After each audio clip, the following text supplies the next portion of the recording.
आखिर है कौन? इंसान को झंझोड़ कर अगर किसी ने ऐसा पूछा होता तो क्या बात होती? धरती का अंश धरती से बड़ा हो चला, समय के रथ पर महारथी बना, सोचता सिर्फ अपना भला।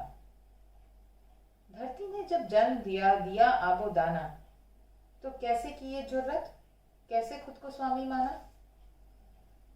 शुरुआत तो साथ चलने से हुई थी ना शायद। हाँ हाँ तुम बनाओ, आग पहिया और कंप्यूटर भी, मशीनें बनाओ, घर बसाओ, पर कुछ गज छोड़ देना। जब जहां मेरे और बच्चे दिखें वहां से रास्ता मोड़ लेना। फिर क्यों इस समझौते को हर बार लांघा? जलवायु में चलाए जहाज, रास्ते पर गाड़ी तांगा। जंगल अब पेड़ के नहीं सीमेंट के थे, और जानवर वो दो पैर पे और जीव भय में थे। शायद अंधी सफलता का परिणाम था, शायद गलत फहमियों का पिटारा। दिमाग क्लाउड पे अपलोड कर अमर हो जाएंगे। धरती पर ना बन सका तो मंगल पर घर बसाएंगे। प्यार, इज्जत, हमदर्दी सिर्फ इंस्टाग्राम पे सजने लगी। हर छोटी बात पर रूह भड़कने लगी। हर दफा जब धरती ने प्रकोप दिखाया तो बातें की बड़ी बड़ी, फिर साथ ही भूलते गए। बैंक बैलेंस की चिंता थी खड़ी।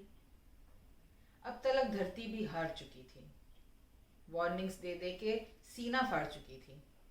वायदों से हर बार मुंह फेरते लोगों को देख इंसान की इंसानियत से पल्ला झाड़ चुकी थी। एक दिन एवी शायद उसने वो समझौते का कागज निकाला होगा। इंसान के दस्तखत देख गुस्से से खुद को थर्राते पाया होगा। बहुत हो गया, अब बस। धरती के मन में ये ख्याल तो आया होगा। अब तमाशा देखने की उसकी बारी थी।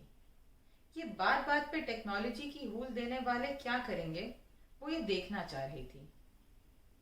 दौर कुछ ऐसा आया कि इंसान इंसान से कटने लगा। पढ़ाई, रोजगार, छुट्टियां, सबसे हाथ धोने लगा।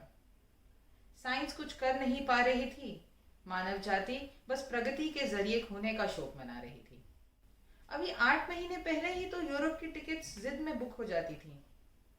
महंगी सी महंगी चीज झट से घर आती थी। बच्चों की नानी और मेरी मेड फैनी लाइफ की डिफॉल्ट कहलाती थी। इन सब के बिना कहाँ किसी घर की कोई सेटिंग समझ आती थी। रास्ते अब वीरान पड़े थे, दुकानें बंद थी, रोजमर्रा पे ताले कसे थे। यूएफओ, स्पेस रेस और पैरेलल यूनिवर्स पे किसी का ध्यान न था। खुद के जीवन के जो लाले पड़े थे। छोटे से वायरस ने पूरी प्रजाति के घुटने टिकाए। डेवलपमेंट, ग्रोथ, इकोनॉमिक सक्सेस जैसी धारणाओं के छक्के छुटाए। साल कैलेंडर में 2020 जरूर था, पर 1980 जैसे दिन दिखाए। जून जुलाई में, अगस्त सितंबर में ढला। मीम्स डेस्परेट होते गए और लॉकडाउन कुछ कुछ खुला। स्टे एट होम और योलो के बीच में सिमट गया सारा संसार। पर वायरस को रोकने के लिए कुछ न था। हर कोई घर बैठा थकने लगा।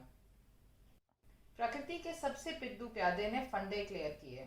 पेशेंस और आत्मनिर्भरता के सॉलिड क्रैश कोर्स दिए। ये झटका ओवर ड्यू सा हो गया था मेरे तुम्हारे लिए। बेकाबू रफ्तार को रोकने का शायद यही एक तरीका था। इस दफा चकाचौंध में फिर अंधे ना हो जाना।